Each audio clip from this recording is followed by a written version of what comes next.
অনেকেই ইতিমধ্যে কমিশনের কাছে তাদের সংশোধনী সহ জমা দিয়েছেন। তার পরবর্তী পর্যায়ে এগুলো বাস্তবায়নের বিষয়েও আমরা আলোচনা করেছি। এগুলো বাস্তবায়নের বিষয়ে আলোচনা করে অনেকে অনেক রকম মতামত দিয়েছেন। কিছু কিছু বিষয় আছে যেগুলো গভর্নমেন্ট অর্ডারে সংশোধন হইতে পারে। ধন্যবাদ মাওলানা ইউসুফ আশরাফ। আমি জনাব রেদওয়ান আহমেদ মহাসচিব এলডিপি, তার কাছে আসার আগে একটু ছোট্ট ঘোষণা দিয়ে রাখি যে আপনারা আজকে এই স্ন্যাক্সের সঙ্গে কাঁচা খেজুর পেয়েছেন এবং নিশ্চয়ই এটা স্বাদ উপভোগ করছেন। এটা এবি পার্টির প্রেসিডেন্ট জনাব মুজিবুর রহমান ভূঁইয়া মঞ্জু, তিনি পবিত্র ওমরা পালন শেষে দেশে ফিরেছেন সম্ভবত গতকালকে। তিনি আপনাদের জন্য এটা নিয়ে এসছেন। নিশ্চয়ই তিনি সেখানে আমাদের এই ঐক্য প্রচেষ্টার জন্য দোয়া করে এসছেন। দেখা যাক সে দোয়া কতটা কাজে লাগে। আমি এখন জনাব রেদওয়ান আহমেদ মহাসচিব লিবারেল ডেমোক্রেটিক পার্টি, আপনাকে আমন্ত্রণ জানাচ্ছি। আসসালামু আলাইকুম। সম্মানিত সহসভাপতি, কমিশনের সদস্যবৃন্দ, বিভিন্ন রাজনৈতিক সংগঠনের শ্রদ্ধেয় নেতৃবৃন্দ, আমরা দীর্ঘদিন যাবৎ এই ঐক্যমত্য কমিশনের বৈঠকে অনেক কিছু নিয়ে মতামত ব্যক্ত করেছি, আলোচনা করেছি এবং কিছু কিছু বিষয়ে আমরা এইগুলো বাস্তবায়নের ব্যাপারে সম্পূর্ণভাবে একমত হয়েছি। কিছু কিছু বিষয়ে দ্বিমত আছে, কিছু কিছু বিষয়ে কারো কারো নোট অফ ডিসেন্ট আছে। এই বিষয়গুলো একত্রিত করে গত 10ই সেপ্টেম্বর আমাদের কমিশনের পক্ষ থেকে আমাদের কাছে জুলাই সনদ 2025-এর চূড়ান্ত ভাষ্য হিসাবে সরবরাহ করা হয়েছে। আমরা অনেক রাজনৈতিক দল ইতিমধ্যে এই সমস্ত বিষয়গুলোর উপরে স্টাডি করেছি। অনেকেই ইতিমধ্যে কমিশনের কাছে তাদের সংশোধনী সহ জমা দিয়েছেন। তার পরবর্তী পর্যায়ে এগুলো বাস্তবায়নের বিষয়েও আমরা আলোচনা করেছি। এগুলো বাস্তবায়নের বিষয়ে আলোচনা করে অনেকে অনেক রকম মতামত দিয়েছেন। কিছু কিছু বিষয় আছে যেগুলো গভর্নমেন্ট অর্ডারে সংশোধন হইতে পারে। আমাদের যে সংস্কারের জন্য 166টি পয়েন্ট নিয়ে আমরা আলোচনা করেছি এবং ইতিমধ্যে অনেকগুলো বিষয় সরকারি কার্যকর করার জন্য আদেশ জারি করেছেন, অধ্যাদেশ জারি করেছেন এবং এগুলো কিভাবে কার্যকর হবে এই ব্যাপারে সম্পূর্ণ পদক্ষেপ নিয়েছে। আর সর্বশেষ যেই বিষয়গুলোতে আমাদের দ্বিমত আছে এবং আমরা এই জুলাই সনদ বাস্তবায়ন কিভাবে করব, একে অপরের উপরে যে আস্থাহীনতা সেইগুলো দূরী করার জন্য এটার একটা আইনি ভিত্তি কিভাবে দেওয়া যায়, এই বিষয়েও আমরা অনেক রাজনৈতিক দল আমাদের মতামত দিয়েছি। আমরা অনেকেই একটা বিষয়ে মত দিয়েছি যে এই অন্তর্বর্তীকালীন সরকার আমাদের সংবিধানের 106 নম্বর আর্টিকেলের উপর ভিত্তি করে ডক্ট্রিন অফ নেসেসিটি, আমাদের জাতীয় প্রয়োজনে তাদের নির্দেশনা বা ডাইরেকশন অনুসরণ করে আমরা এই সরকার গঠন করেছি এবং এই যে বিষয়গুলো আমাদের ঐক্যমতে পৌঁছেছি সেগুলো বাস্তবায়নের জন্য একটা অঙ্গীকার এবং সকল বিষয় নিয়ে এগুলো বাস্তবায়নের একটা দিক নির্দেশনা চেয়ে আমরা প্রধান উপদেষ্টার মাধ্যমে রাষ্ট্রপতি এবং মাধ্যমে আমরা সুপ্রিম কোর্টের কাছে 106 ধারার উপর ভিত্তি করে তাদের মতামত চাইতে পারি। এইভাবে আমরা অনেকে আমাদের মতামত দিয়েছি। তারপরে আলাপ আলোচনা হয়েছে। আলাপ আলোচনার ভিত্তিতে যে সিদ্ধান্ত হয় আমরা সংবিধানের উপর ভিত্তি করে যতটুকু করণীয় আছে সেটাই আমরা করার ব্যাপারে সবাই একমত এবং এই constitutional order, special constitutional order, বিশেষ বিশেষ সাংবিধানিক নির্দেশনা, এই বিষয়গুলো নিয়েও আমাদের এখানে বেশ কয়েকবার আলোচনা হয়েছে। তবে এটার ব্যাপারে আমরা অনেকেই দ্বিমত প্রকাশ করেছি যে আমাদের দেশে সংবিধান আছে, আমাদের পরিবর্তন এবং সংশোধন যেটা যেভাবে করা দরকার সংবিধানের উপর ভিত্তি করি সেই বিষয়টা আমরা করব। যেহেতু এই যে ঘোষণাপত্র, এই ঘোষণাপত্র কোনো আপনার রিভলিউশনারি ঘোষণাপত্র না, একটা দেশে যদি বিপ্লব হয়, বিপ্লব হওয়ার আগে আমাদের কিছু এজেন্ডা থাকে। যেমন আমরা দেশ স্বাধীন করছি, স্বাধীনতার সাম্য, মানবিক মর্যাদা, সামাজিক ন্যায় বিচার আমাদের ঘোষণাপত্রের উপরে ভিত্তি করে আমরা মুক্তিযুদ্ধ করছি, দেশ স্বাধীন করছি। তারপরে একটা সংবিধান রচনা হয়েছে, কনস্টিটিউয়েন্ট অ্যাসেম্বলি ছিল। কিন্তু আমাদের এই আন্দোলন এবং বিপ্লব এক জিনিস না, এই বিষয় নিয়ে আমাদের এখানে অনেকেই অনেকবার অনেক রকম ব্যাখ্যা দিয়েছেন। এবং এটা সর্বসম্মত যে এটা ছিল একটা অভ্যুত্থান, এটা রিভলিউশন না।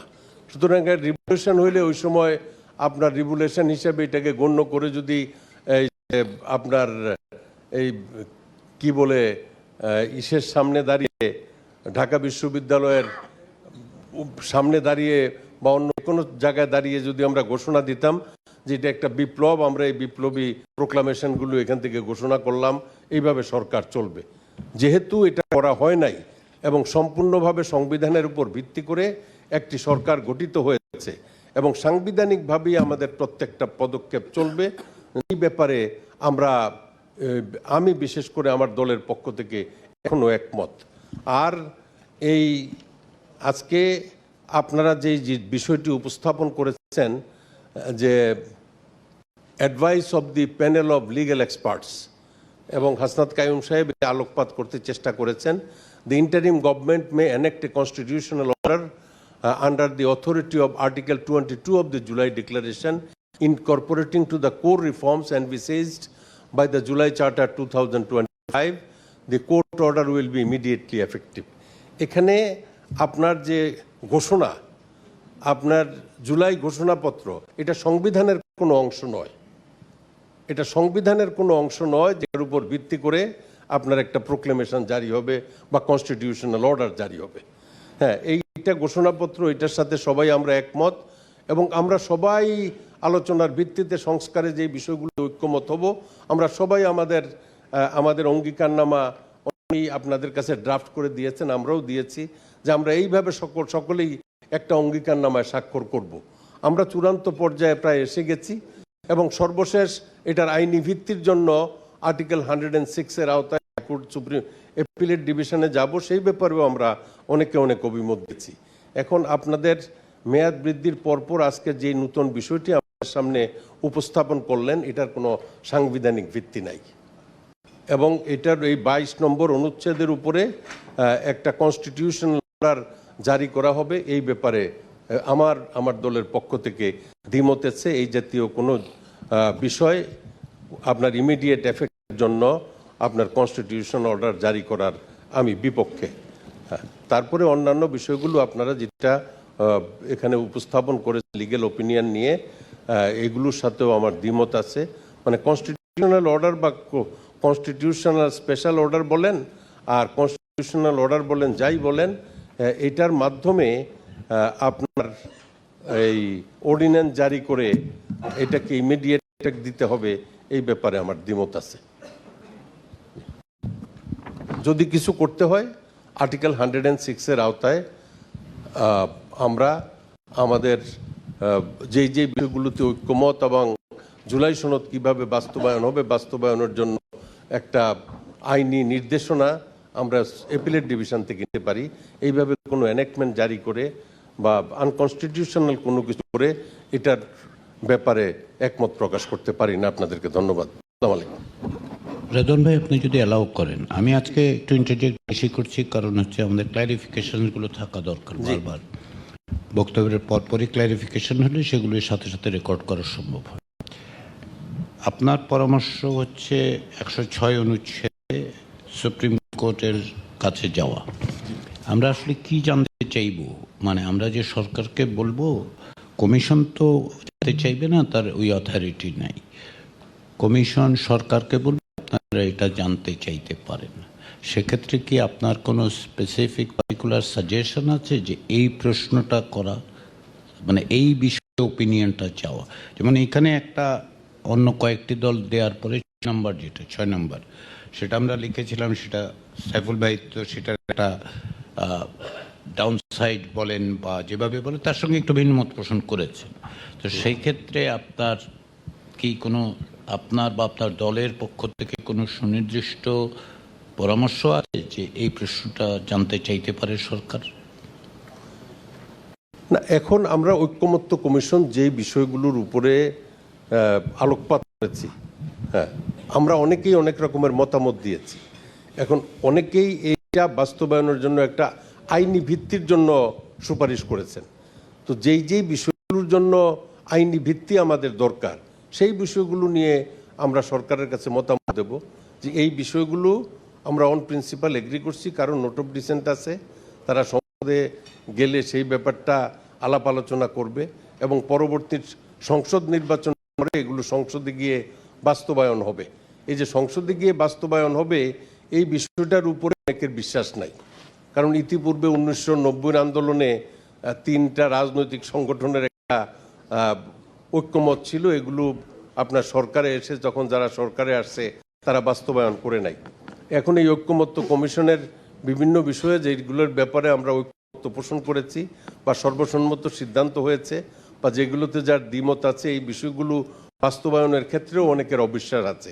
সেই অবিশ্বাসটা দূরীভূত করার জন্য আমরা সবাই আপনার অ্যাপিলেট ডিভিশনের একটা ডাইরেকশন চেয়েছি যে এগুলো যাতে পরবর্তী সংসদ আসলে একটা সময়ের মধ্যে বাস্তবায়িত হয়। তো এই বিষয়গুলো আমরা কোর্টে পাঠাবো, এই বিষয়গুলো নিয়ে সরকারকে বলবো যাতে আমরা সবাই এই বিষয়গুলো বাস্তবায়নের জন্য একমত এবং এই বিষয়গুলো যাতে বাস্তবায়িত হয় এই জন্য একটা কোর্টের নির্দেশনা আমরা চাইতে পারি কিনা। লিগ্যাল কাভারেজ এখানে তো আপনার 106 নম্বর অনুচ্ছেদে রাষ্ট্রপতির মাধ্যমে সুপ্রিম কোর্টের আপিল বিভাগের কাছে এই মর্মে মতামত চাওয়া যে অন্তর্বর্তী সরকার এই সনদ বাস্তবায়ন করতে পারবে কিনা।